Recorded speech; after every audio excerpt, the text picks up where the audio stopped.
It's another edition of Time About the Movies, and today we're taking a look at the three films of December 7th, 2007.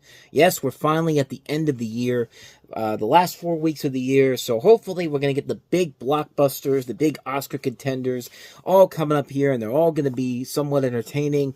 And we do get that this week, at least with the Oscar contenders. The blockbuster, not so much. Let's go ahead and take a look at that blockbuster, or the supposed blockbuster, if you will, because, yeah, this was supposed to be one of the next big Harry Potter, Lord of the Rings, Narnia franchise that was supposed to relaunch a new fantasy film franchise, and, needless to say, the Golden Compass was not that whatsoever. Are you going north again? I'm leaving immediately. I want to see the ice bears and glaciers. Can I come with you? December 7th. What began as an adventure War is coming, child. will become an epic battle You're under our protection. to save their world. Just let them try to stop us.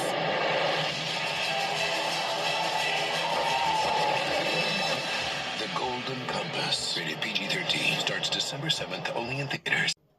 Like I said, it didn't really make that much money overall. And yeah, it was seen as a massive disappointment, and it was actually seen as one of the things that caused New Line Cinema to actually be shut down and absorbed into Warner Brothers. I mean, this is one of the movies that literally led them to do that. And, you know, for a studio that's gambled so much on the Lord of the Rings almost 10 years prior, to have a movie like this basically be the thing that causes them to contract as a studio, that tells you something. I mean, I don't know exactly what happened there, but let's talk about the movie itself, though, because it's a film that I did see back in the day, thinking that, because I missed out on Harry Potter and Lord of the Rings and Narnia, and I thought, you know, all these fantasy franchises turned out to be pretty good, so maybe I'll be there for the next big franchise to come, and like I said, needless to say, that was not the case. But in the film, you have a girl named Lyra Belacqua who joins a race of water workers and seafarers on a trip to the far north in search of children kidnapped by the Gobblers, a group supported by the world's rutlers, the Magisterium. And you got Nicole Kidman in here, Daniel Craig, Sam Elliott, Ian McKellen, Eva Green, Freddie Highmore. Everybody has these animals that they're companions with across, and they're voiced by a lot of different actors. Freddie Highmore's the one for Lyra, and I believe Kristen Scott Thomas is the one for Daniel Craig. And yeah, part of the I think you can kind of see part of the reason why this didn't work to begin with, and it's mostly because, yeah, unlike because, like, here's the thing: Harry Potter, Lord of the Rings, Narnia, they had complex stories, but they were at least simple to understand what was going on. You know, they were at least able to give you a legitimate story, building characters across these films. And yeah, they had movies where they could simplify a story while also being more complicated. So, but never to the point where you get confused right away. The Golden Compass is the complete opposite of that, because quite frankly, you really have no idea what the hell is going on here. And even if you read the books, you still would have no idea what the hell is going on in here, because so much happens in this movie. So much and it feels like New Line's copying themselves, really, because we've already had several movies that have tried to create the next big fantasy franchise and failed miserably. Of course, Fox had Aragon the year before, and just a couple months ago, they had The Secret of the Dark is Rising, which was also a massive failure. And yeah, this film definitely is up there with those movies that tried so hard to get something going, and it just failed miserably overall. And it was really being bad from the get-go, because yeah, you couldn't tell what the hell was going on in this movie. Everything was way too complicated. You didn't know who much about these characters overall. They just brought you right into the story. And it didn't work overall. And it didn't help that you had a director like Chris Weitz, who had proven time again that he could be a solid director, as he did, you know, American Pie, Down to Earth, About a Boy beforehand. But now you give him this bigger blockbuster to work with here. And needless to say, I think he was the wrong guy for this movie overall. I think you needed somebody on the levels of like a Peter Jackson or even a Guillermo del Toro to really show off what he is, you know, expand the world a little bit more. You know, get a guy that knows how to write the scripts overall, that can really work in this type of a blockbuster environment here. And the end result we got here was a film that had a lot of ambition to it, but just was asking the audience way too much overall. It's kind of like the precursor to David Lynch's Dune back in the 80s, you know, or even similar to David Lynch's Dune in the 80s, I should say, not a precursor, but, you know, a movie that was ambitious for the time, but just didn't have enough there to really cement itself as a film that was going to really become the next big thing overall. And yeah, the end results speak for themselves overall. Even though the film did make its budget back eventually, it made over $370 million worldwide. And there were talks about a sequel because the film did very well overseas. But of course, when New Line Cinema basically had to be shut down and absorbed into Warner Brothers, that was kind of the nail in the coffin on that front there. But we did eventually get a TV reboot out of it with His Dark Materials, which overall was a pretty good show and actually did show off the potential of what this story could be about. Even if you, like I said, even if you never read the books before, you could still get an understanding in that show much better than you could in a film like this. I just feel like in this film there was just way too much going on. Nobody really had a direct idea of what the intention was for this supposed to be. And it just failed miserably on so many levels. And yeah, even when I came out of the movie, I was just like, I don't even know if I like this or not. Or like, I just don't feel anything like it did when I watched Harry Potter for the first time or Lord of the Rings. I just felt like this was a film that really was trying way too hard to copy what had worked before instead of just doing something new and exciting and different. And it backfired on New Line Cinema big time. They thought they could hit the bullseye once again. Only this time, the nightmare they thought Lord of the Rings was going to be happened with this movie. And of course, a couple months later, they would eventually have to be absorbed back into Warner Brothers. And this is where New Line Cinema is currently at right now. So anyway, that is the Golden Compass. So let's go ahead and move on to the good stuff that came out this weekend, starting with Joe Wright's follow-up to Pride and Prejudice, Keira Knightley and James McAvoy in Atonement. Stolen moment. Someone's coming. Cecilia. A terrible accusation. I saw him with my own eyes. How old do you have to be to know the difference between right and wrong? Come back to me. From the award-winning director of Pride and Prejudice, I will return. James McAvoy, Keira Knightley. I love you. Atonement. So the story of Atonement focuses on when Brionni Tallis, played by Saoirse Ronan, a 13-year-old and aspiring writer, sees her older sister Cecilia, played by Keira Knightley, and Robbie Turner, played by James McAvoy, at the fountain in front of the family estate. She misinterprets what is happening, thus setting in motion a series of misunderstandings and a childish pique that will have lasting repercussions for all of them. Robbie is the son of a family servant toward whom the family has always been kind. They paid for his time at Cambridge, and now he goes on to plans on going on to medical school. After the fountain incident, Brionni reads a letter intended for Cecilia and concludes that Robbie is a deviant. When her cousin Lola, played by a young Juno Temple, is raped, she tells the police that it was Robbie she saw committing the deed. And it just leads into a series of unfortunate circumstances overall. Excuse me. And it just makes for a film that is very engaging overall. A film that could have easily been so boring and so pretentious and all that type of stuff. And it really does not do that. In fact, if anything, this is a movie that I think does the Me Too element here much better than a movie like, say, the movies we got when Hollywood was in this let's make movies off of the Me Too movement thing, like The Last Duel or She Said. Like, there is a little bit of that in this movie because, you see this from this girl's perspective, and she doesn't know what's going on. She just thinks what she sees, and they do a pretty good job of incorporating real life situations into this movie in general. And I think it's the talent of Joe Wright as the director of what he did with Pride and Prejudice, and not only that, the casting overall is great. Keira Knightley and James McAvoy are absolutely terrific in this.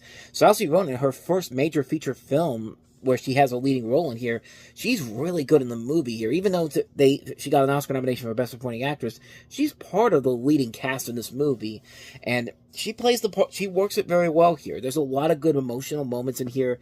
There is a lot of good writing in here. The score is terrific. The visuals are absolutely beautiful to look at. Everything about the movie works really well, and it's a film that could have easily been just another bland period piece movie, but no, it takes itself seriously, and it keeps the audience invested in what's going on, and not feeling like that they're watching a pretentious film overall. You get invested in the story so quickly, and you get invested on these characters and what they're going through, and the situations that are being dealt with here, and you see the consequences of everybody's actions in the movie, and I think it works very well to a T. It really is a very underrated film that came out, and it was impressive because a lot of people thought this was a contender for a frontrunner for Best Picture at the time, and nobody really knew. Kind of like with this year's Oscar nominations, nobody really knew who had a better chance of winning. With, there was a chance that this movie was going to do it, maybe No Country for Old Men, or maybe another movie we'll get to, I think, next week, if not that, the following week. But But yeah, it's a good movie. It's a really solid film that is very good, and it shows the strengths of director Joe Wright as a whole. It shows the strength of these actors as a whole. It shows what you're able to do when you can tell a story like this, and it doesn't feel boring or pretentious or self-absorbed or any way, shape, or form. It works very well for what it's trying to accomplish. It's a really good film, and one I highly recommend checking out. Definitely check out Atonement. So with that said, let's go ahead and move on to my favorite movie of the week, and the best movie one of the best movies of the year per se.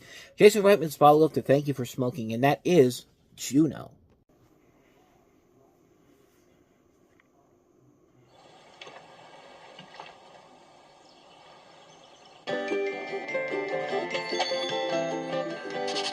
What's the prognosis, fertile Myrtle? Minus or plus? There it is. Little pink plus sign is so unholy. That ain't no Etch-a-Sketch. This is one doodle that can't be undid, Holmes Gillett. Just tell him. I'm pregnant. Who was the father? It's Polly Bleecker. Polly Bleecker? I didn't think he had it in him. I know, right? Did you see that coming? Yeah, but I was hoping she was expelled or into hard drugs. Or a DWI? Anything but this. I could, have this baby and give it to someone that, totally needs it. You should look in the Penny Saver. They have ads for parents. Yeah, desperately seeking spawn. Hi, I'm Vanessa. Hi, I'm the husband. This, of course, is Juno. Like the city in Alaska. No. You're a part-time You need to know that it's possible that two people can stay happy together forever. The best thing you can do is find a person who loves you for exactly what you are. Juno. Speaking of movies that are able to take real-life situations and actually make something really cool and inventive with it, here's a movie that makes it funny in a very bizarre way and makes it work very well. This is a coming-of-age dramedy in which you have Ellen Page, who is now, of course, Elliot Page, but this was back when she was a woman. She stars as the title character, an independent-minded teenager confronting her unplanned pregnancy and the subsequent events that puts pressure on adult life onto her. Michael Cera plays the boy that gets her pregnant, and you have Jennifer Garner and Jason Bateman as this couple who are willing to adopt the baby whenever it gets born, and Allison Janney and J.K. Simmons play the parents of Juno. You also have Olivia Thirlby playing her best friend in the movie, and yeah, this is really a damn good film. Not only does it show what Jason Reitman is capable of doing, it's not just, nepotism. This is a guy who can make great movies on his own merits. He's not making the same type of films that his father, Ivan Reitman, did, and it's showing right in front of us. And not only that, you've got a solid cast overall that can make this story work as a whole. Ellen Page is absolutely incredible in this movie. She really is one of the strongest elements of the movie.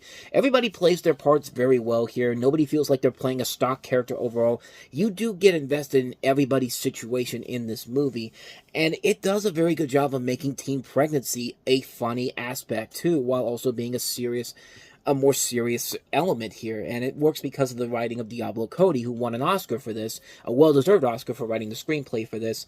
And yeah, it's just an incredible, incredible film. It's a great film mostly because it's not just telling you, no, you got yourself in this situation. You're going to have this kid and you're going to parent her. Yeah, she's going to have the kid. And she even thinks about having an abortion. There's a great scene early on where she sees somebody that she knows from school who's protesting outside of the abortion center. And she's, she talks to her for a little bit and then she walks past her and the person that she's talking to is just babies can feel inside of you, right? They have fingernails, and Ellen Page just goes fingernails? Really? Stuff like that is actually pretty funny, and I like that she doesn't go along with it, even though nobody could really blame her for doing so in that situation, honestly.